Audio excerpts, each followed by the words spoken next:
Hi, we're going to look at Adobe Animate in this video. Now, you may or may not be using Adobe Animate yourself. You may be using the earlier version of Animate, which was called Flash. It has very, very similar functionality. However, Adobe moved over to use Animate because Flash is not compatible with Apple products. There are also a number of security issues with Flash. However, Animate doesn't necessarily solve all of those, but is certainly designed to try and combat some of them. Now, we aren't actually looking at doing any of the web-based stuff. However, you will find that the things that we are using should be very, very similar. So we're just going to be kind of trying to get our heads around basic animation and getting things able to move on your canvas today. Now, using this type of software, it is complex and it will require a lot of time on your part in order to become proficient at it. If you just load it up and expect to do whatever you want without any kind of time commitment on your part, then you're going to really struggle with this. And I mean, that pretty much goes for anything. When you reach these type of industry standard tools, they require you to put in a lot of time and effort at it. And especially if you then go on to use it more professionally, then you will find yourself needing to spend lots and lots and lots of time getting your head around this. And that may even be doing things that are above and beyond what you need to do for example, level 2 or level 3 specifications, because in the real world, that's what you'll need to do. Now, we're just going to create a very simple animation here, and we're going to do a number of different things which are needed by the OCR specification. You will need to refer to your your assignment brief to make sure that you are covering everything which you need to do. You can see that I've obviously loaded up Animate here, and there are a number of different things here. So you've got a HTML5 canvas. That's the one that we are going to be using. Now, the great thing about HTML5 canvas is that you'll be able to create something which will play in a web browser without the need of a Flash plugin. Now, that's obviously quite nice. However, you will need to bear in mind that it will only be usable by HTML5 compliant browsers. And you may be thinking, well, everyone has those, but sadly that simply isn't the case. There'll still be quite a large number of people out there who do not have HTML5 compliant browsers. So for example, older versions of Internet Explorer, those guys that are using older versions of Firefox, basically you're thinking about people who maybe bought machines a few years back and haven't upgraded their browser in a long time, which is a surprising amount of people. There is other stuff on here. So for example, you can design products for mobile phones. You can create ActionScript classes. ActionScript is the programming language for Animate. It's very, very similar to JavaScript if you ever use JavaScript. And we'll be looking at some ActionScript in future videos, but not in this one. And you can see over here that there is a number of helpful features within Animate, such as getting started. If you've never used it before, so there's some good videos in there. There is some development tools for developers and designers. Now, a number of you were thinking that the use of videos is not really teaching, but actually we always use this stuff. It is by far the best way to learn this, because you can progress at your own pace and you can visually see what is going on. And even professional people will still be using video tutorials. Now, I'm going to create a HTML5 canvas here, and like I said, the great thing about HTML5 canvas is it will be able to play in HTML5 type websites, which should be most of the newer browsers, as we said before. And straight away, if it's loading up, you will see a number of different things on here which you may or may not be familiar with. If you used Photoshop in the past, you should be familiar with a number of different things on here. You've got properties, so one of the things you'll need to mention, at least for OCR, is things like frame rates. So FPS here means frames per second, and obviously the faster or the higher you set this to, the faster it's going to progress through this time bar down the bottom here. And time bars can go into the thousands. Okay, I'm sure some of the more complex ones have far more than that, but you know, don't think that just because you're using lots and lots of frames that it's bad. Sometimes you may make websites, in which case you may find you only need a few of them. But you know, for animation, very complex animations especially, you may find this going into lots and lots of numbers, figures. You know what I mean? You also got the size here, so the size is obviously in pixels, the size of the resolution here. So it's set to default here to 550 by 400.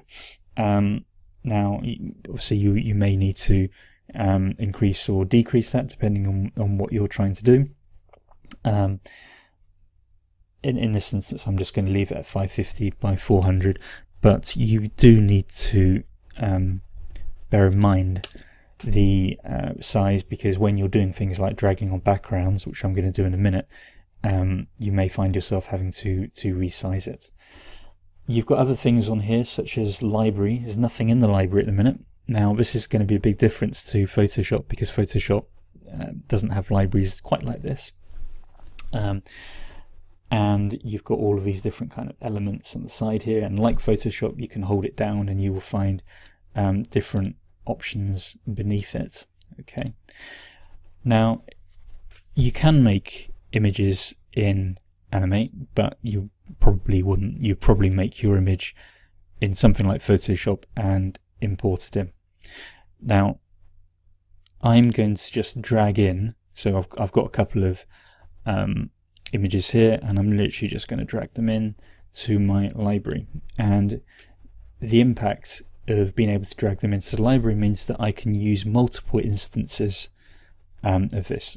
I don't actually need to, but in this tutorial that I'm showing you, however, you may find yourself, for example, using buttons, which you may have multiple different buttons on, for example, a home page or whatever it might be, and rather than making each one individually over and over and over, you create one instance of it and drag it out, and then you just change the text on it.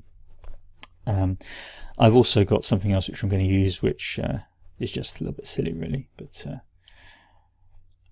okay, so I've got a sky and I've got an image, a troll face, which you may or may not be familiar with, and I'm going to drag out my sky eventually. Sorry, just before I go on to that, you'll see down here that obviously there is the timeline, and there is layers. Again, you may be familiar with layers if you use Photoshop.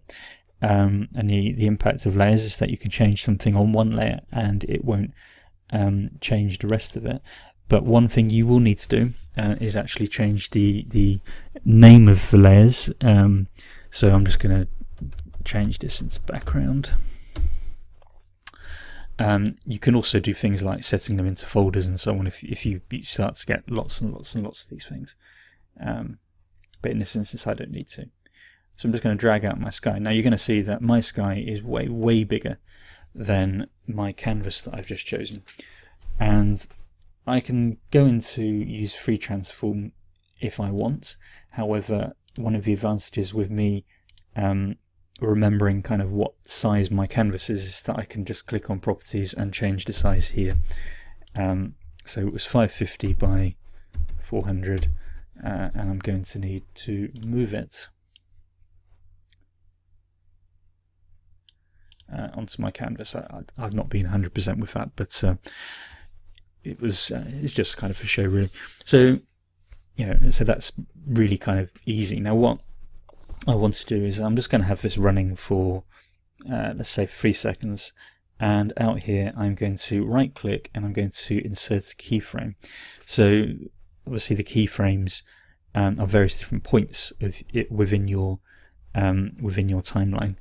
And they may contain content, they may just be places that you, when you create action scripts, you can actually set your timeline to stop in a certain place, or you can say go straight to a certain keyframe. So because you can name these keyframes, and you can, I want a new layer on here so that I can add my troll face and do some animation on my troll face. So I'm going to click add new layer, which is the one down here, and I'm going to rename this troll face because that's what it's going to contain. It's always good practice to name your layers so that you know what is on each layer, as opposed to just leaving it as layer 1, layer 2, layer 3 and so on. Now I'm going to drag out my troll face, and like Photoshop, you can do things like resizing it. So if you hold down this shift, you can drag it in and out and maintain proportions.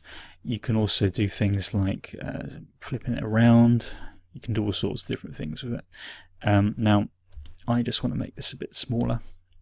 Now I'm going to add a new keyframe in here, and then I'm going to go to the first layer and I'm going to create a motion tween. It's going to tell me that it needs to convert it to a symbol. I'm going to click OK, and then I'm going to go over here and drag it. Sorry, I've gone one too soon. I'm going to click, I've clicked on the layer before this second keyframe. So not the layer, the key, I've clicked on, I think it's frame 31, and when I move it across, you can see that there's now a dotted line between the two of them. So this is the path that this picture is going to take. So when I click on, or if I go back to the beginning and click on play, you can see it's going to go across the screen. Now, what I also want to do is just, again, for the hell of it really, I want it to go back across to where it was originally, so I can create a second motion tween, and I can then move it over there. Always remember to click on where it actually is going to end. Oh, I can move it back over here. That hasn't worked at all. Control Z is your friend at times. You can move it back over here, and you can see there's a second path going on here. Now, if you want to test this at any point to see what this actually look like, you can go into Control and you can go into Test. This will open it up in a web browser, and it's always good practice to actually check this out. I have no idea why that's taken so long, but you can see there's my troll faces going across and the thing is on loop. So now I know it works, okay, which is great. So I do have some warnings if for example, you have things like scripting in it and your scripting is a bit off. It will pop up on here, which is quite useful at times. Obviously you do need to understand the scripts to interpret them. But yeah, so that is basically how you just create a motion tween. Now, you can do whatever you need to do with it. So you can have items flying everywhere if you wanted to. You can have multiple animations going on at the same time. It is a little bit fiddly, but it's not too bad really. And you know, just being able to do a simple animation and doing things like setting the frames per second and setting your layer names is enough for most specifications for pass criteria, but you will need to make sure, as always, that you will evidence everything that you do by using screen grabs. You can animate anything you want. So for example, the text tool, you know, you could type out your title and have it flying all over the place if you wanted to, or a shape or whatever you want. Okay, it's quite straightforward really to do just a little bit of animation, but a little bit fiddly, but not too bad. Okay, hopefully that has helped in terms of actually kind of getting an animation sorted. Remember that generally if you are doing it for a level 2 or a level 3 spec, this is the type of thing that they will ask you to do. Okay, it has to generally be in some kind of context, and this one isn't, but you know, if you just have a couple of people, you know, maybe walking across the road or something, then that should be fine as well. Okay, thank you very much. Thank you for listening. I'll see you soon. Bye.